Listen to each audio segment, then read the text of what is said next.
नमस्ते, मैं हूं रवीन गौतम और आप देख रहे हैं कमोडिटी टुडे पर बिग पिक्चर। बिग पिक्चर में आज हम आपके लिए 6 खबरें लेकर आए हैं और ये 6 खबरें एक दूसरे से गहराई से जुड़ी हुई हैं, जैसा कि हमेशा होती हैं। और एक तरफ दोस्तों, भारत ने फाइनेंशियल ईयर 2025-26 में रिकॉर्ड $860 बिलियन का निर्यात किया है। मार्च में व्यापार घाटा भी काफ़ी कम होकर $20.67 बिलियन पर आ गया। लेकिन दूसरी तरफ पश्चिम एशिया में चल रहा ईरान मसला सब कुछ बिगाड़ रहा है। टाटा मोटर्स के निर्यात लगभग ठप हो गए हैं, यूरिया के दाम दोगुने हो गए, डीजल की कीमतें बढ़ने का खतरा बना हुआ है। वैश्विक स्तर पर तंबाकू इंडस्ट्री इनोवेशन की तरफ शिफ्ट हो रही है, जो भारत के पुराने मॉडल को चुनौती दे रही है। और ब्राजील में सोयाबीन का रिकॉर्ड उत्पादन ग्लोबल सप्लाई को मजबूत कर रहा है। तो चलिए पहली खबर से शुरू करते हैं। तो पहली खबर है कि भारत का व्यापार घाटा मार्च 2026 में कम होकर $20.67 बिलियन पर आ गया। जी हां, तो खबर दोस्तों क्या है, हमें यह समझना जरूरी है। मार्च 2026 में भारत का माल व्यापार घाटा यानी कि मर्चेंडाइज ट्रेड डिफिसिट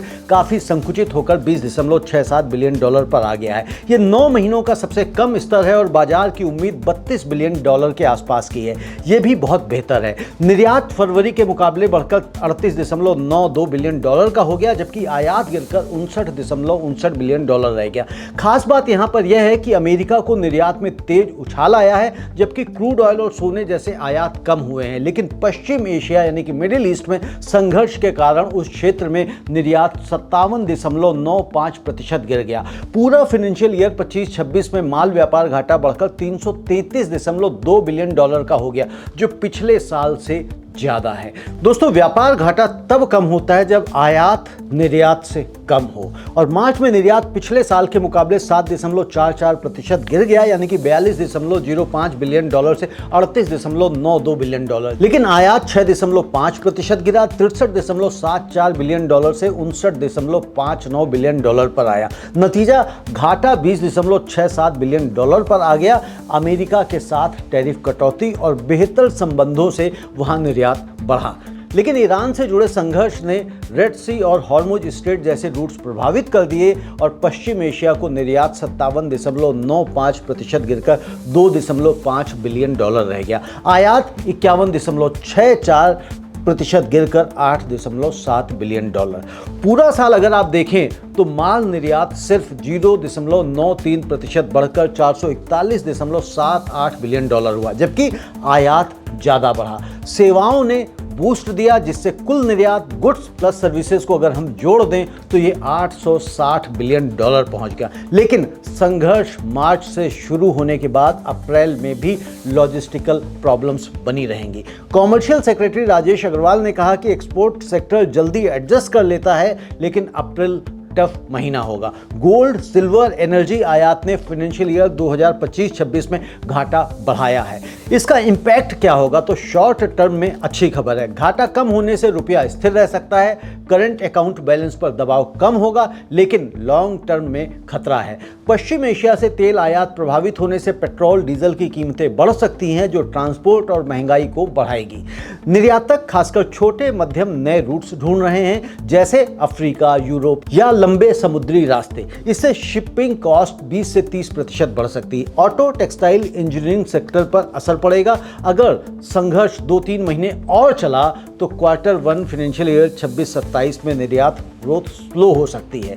किसानों और एमएसएमईज पर अप्रत्यक्ष असर आएगा, क्योंकि निर्यात कम होने से मांग घटेगी और सरकार को अब इंश्योरेंस स्कीम्स, क्रेडिट सपोर्ट और नए ट्रेड एग्रीमेंट्स पर फोकस करना चाहिए।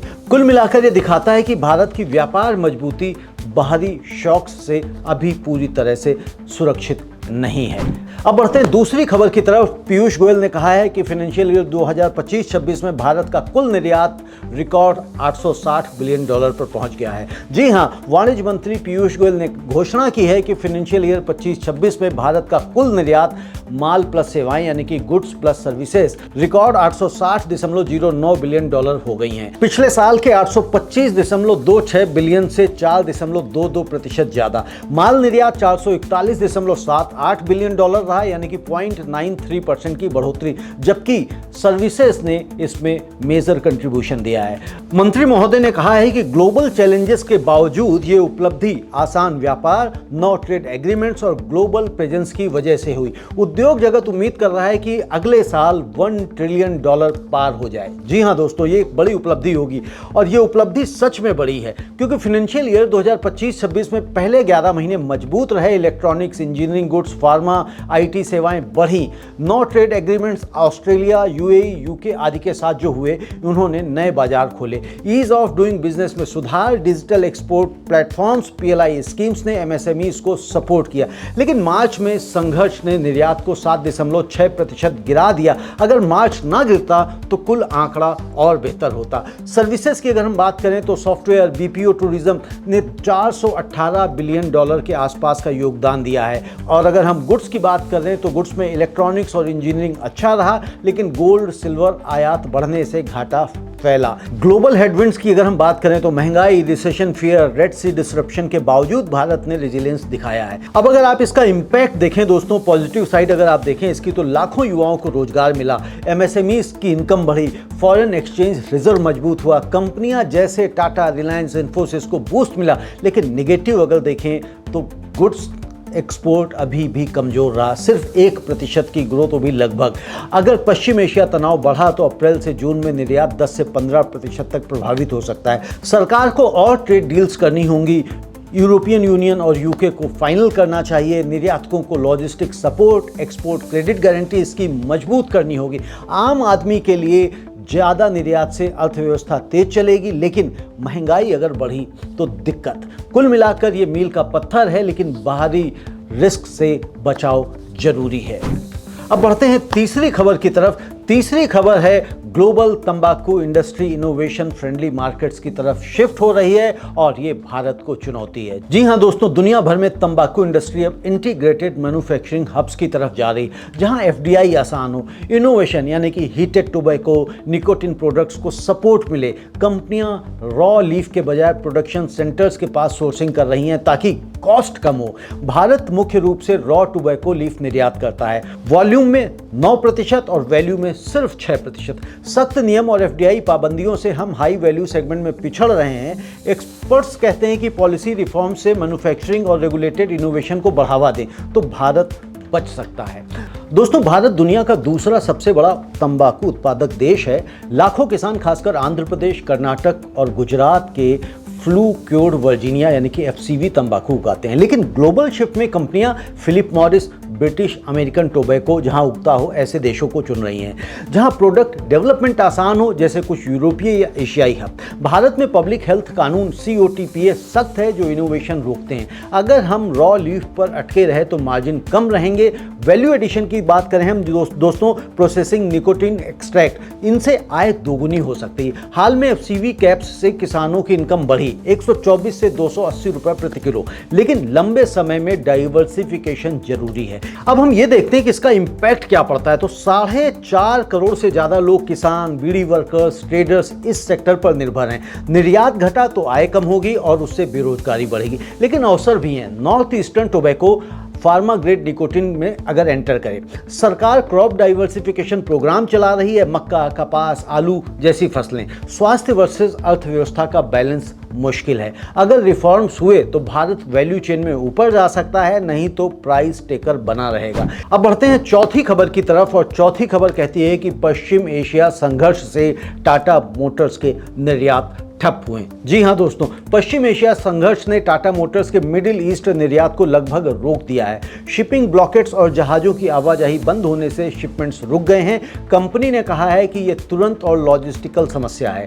डीजल कीमतें बढ़ने से कॉमर्शियल व्हीकल्स की डिमांड भी प्रभावित हो सकती है। अफ्रीका अभी ठीक है, लेकिन यदि संघर्ष लंबा चला तो पूरे निर्यात को नुकसान पहुंचाएगा। कंपनी अब घरेलू बाजार पर फोकस कर रही है।